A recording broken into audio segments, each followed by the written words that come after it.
নির্বাচন কমিশন তো শুধু প্রতীক না, ইলেকশনও জোর করে চাপিয়ে দিয়েছিল গত 3টি ইলেকশন। এনসিপি কে যদি শাপলা দেওয়া হয় তাহলে তো এটা কিংস পার্টি হবে। আশা করি যে এখন শাপলা পাবো এবং অতি দ্রুত আমরা একটি সমাধান চাই।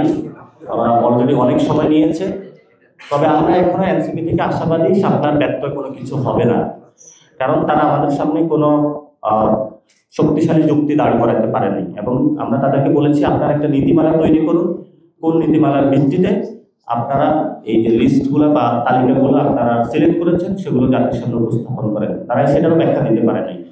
তা আমাদের জায়গা থেকে নির্বাচন কমিশন, তাহলে যদি ওনারা দিতে চায় তাহলে গায়ের জোর দেখ না, দেখি ওনাদের নির্বাচন কমিশনের কত জোর।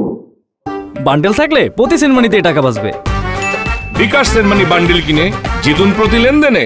নির্বাচন কমিশনের যদি জোর থাকে তাহলে জোর করে চাপিয়ে দেয়, কারণ নির্বাচন কমিশন তো শুধু প্রতীক না, ইলেকশনও জোর করে চাপিয়ে দিয়েছিল গত 3টি ইলেকশন।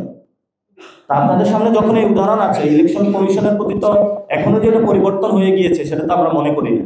একই যে প্রক্রিয়া হাবিবুল আউয়াল খান এসেছিল, রকিব হুদা কমিশন এসেছিল, সে একই প্রক্রিয়ায় তো এই নির্বাচন কমিশনও গঠন হয়েছে।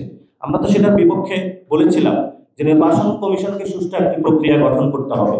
এখন অনেক দল, বিভিন্ন টকশোর বুদ্ধিজীবী একটু উঁকি মেরে বলে যে এনসিপি কে যদি শাপলা দেওয়া হয় তাহলে তো এটা কিংস পার্টি হবে, এনসিপি কে যদি দেওয়া হয় নির্বাচন কমিশন পক্ষপাতমূলক আচরণ করবে।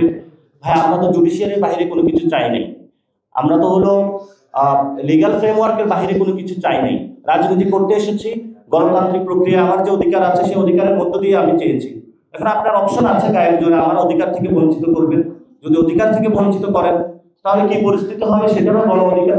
গণতন্ত্রকে যদি রক্ষা করতে না পারে তার পরিণতি কি হয় সেটাও ইতিহাসে আছে।